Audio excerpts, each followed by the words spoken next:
Menangkap ikan di Sungai Lubuk Larangan di Desa Gunung Kembang, Kecamatan Kikim Timur, Kabupaten Lahat dapat didenda Rp1.000.000.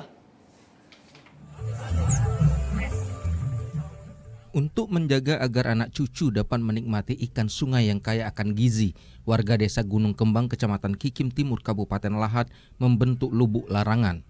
Menurut keterangan Hensi, Ketua Lubuk Larangan, tidak ada yang boleh menangkap ikan di lubuk larangan desanya. Di lokasi yang telah ditentukan terdapat program pembesaran ikan.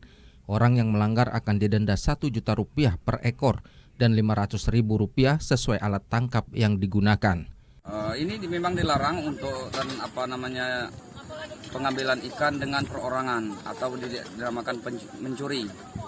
Ada sanksinya, Pak? Ya, sanksinya kalau per ekornya 1 juta, alatnya 500.000. Sekarang bersama untuk pembagian kakak itu bisa mencapai 1 ton 200, 1 ton 300.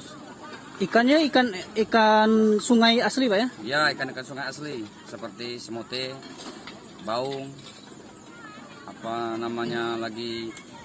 pilo. Warga desa akan melakukan panen raya selama 1 hingga 3 tahun sekali dalam tradisi yang disebut bekarang. Dalam sekali bekarang, hasilnya bisa mencapai 1 ton lebih yang akan dibagi rata kepada setiap kepala keluarga di Desa Gunung Kembang. Rivaldo Putrawansah, TVRI Sumatera Selatan, melaporkan.